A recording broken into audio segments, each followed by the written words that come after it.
Bill Gates جو ہے نا وہ بہت عجیب و غریب چیزیں کر رہا ہے. ریسنٹلی بہت ایک کنٹروورشل فگر بن گیا, اینڈ اس کی کنٹروورسی کی وجہ یہ ہے کہ اس نے کچھ اسٹیٹمنٹس اور کچھ اس کے پروجیکٹس ہیں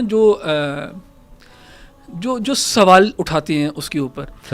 سو فار ایگزامپل بل گیٹس کا over emphasis on vaccination and vaccines and population reduction, ہاں اس چیز کا بہت ذکر کرتا ہے بل گیٹس.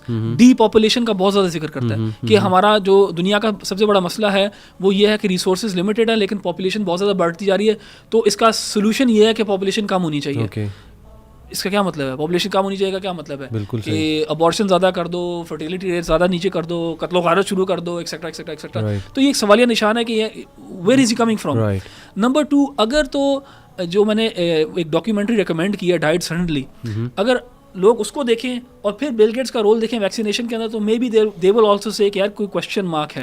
اگین میں کوئی ادھر حکم نہیں لگا رہا کسی کو, لیکن میں کہہ رہا ہوں کہ کچھ کنٹروورسی ہے. اسی طرح اس وقت Bill Gates is someone who is the leading agricultural land owner in the U S. اسے پتہ نہیں کتنے تھاؤزنڈس آف ایکرز ہوا ہے خرید رہا ہے. اینڈ اگر آپ اس چیز کو سرچ کرنا شروع کریں گے کہ اب لوگ کہنا شروع ہو رہے ہیں کہ ابھی جو کرائسس آنے لگا سب سے بڑا وہ فیمن کا کرائسس آنے لگا ہے, فوڈ شارٹیجز کا کرائسس آنے لگا.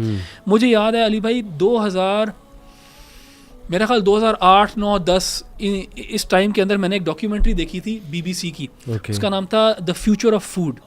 3 پارٹس کے اندر تھی.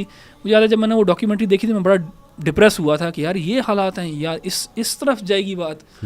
اینڈ ابھی بھی اگر آپ دیکھیں گے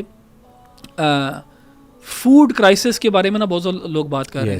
اینڈ ایون ابھی انڈیا میں بھی یہ جو فارمرز کا یہ ایک ریوولٹ ٹائپ تھا وہ اسی چیز کے اوپر تھا کہ گورنمنٹ جو ہے نا کنٹرول زیادہ چل رہی تھی ایگریکلچر کا. سو اٹ سیمز کہ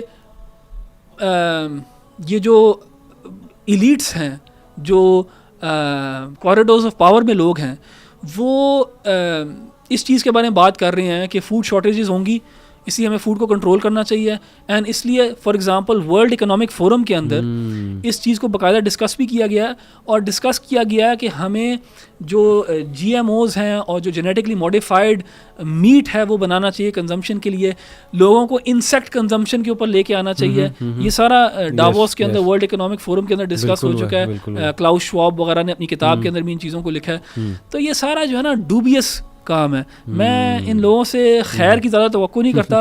بل گیٹس کے جو پیرنٹس تھے وہ پلانڈ پیرنٹ ہوڈ کا حصہ تھے.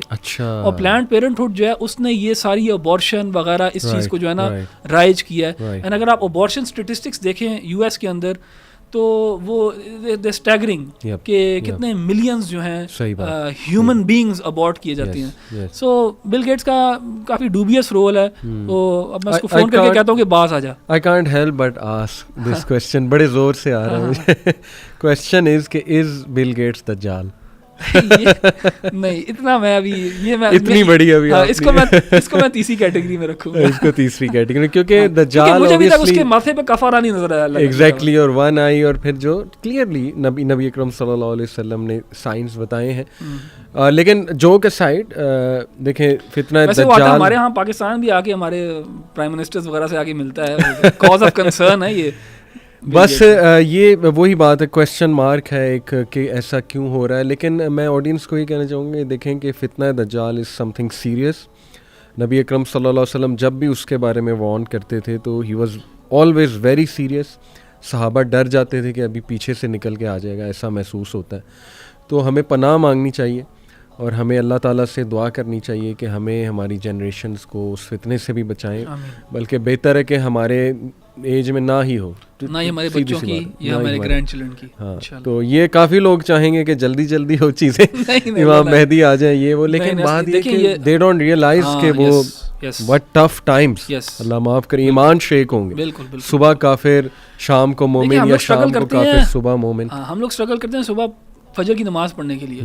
So how can we expect کہ we will be people who will be able to, اللہ تعالیٰ سے دعا تو کرتے ہیں کہ اللہ تعالیٰ ہمیں ثابت قدم رکھے ایسے وقت پہ بھی, لیکن one should never wish for فتنہ, اسپیشلی سچ اے بگ فتنہ جس کے بارے میں نہ صرف رسول اللہ صلی اللہ علیہ وسلم نے بلکہ روایات کے اندر آتا ہے کہ سب انبیاء نے اپنی قوموں کو اس چیز سے ڈرایا. So the way forward, because we have established this you can say view کہ چلو ایگزیکٹ شاید ایکسپلسٹلی شیطان انوالو نہیں ہو, یا مے بی ایک سیٹینک ورلڈ آرڈر ایکسپلسٹلی نہیں ہے, بٹ ظاہر ہے کہ جہاں جس طرف چیزیں جا رہی ہیں وہاں سے یہی محسوس ہو رہا ہے, یہی نظر آ رہا ہے کہ چیزیں شیطان کے مطابق ہی چل رہی ہیں.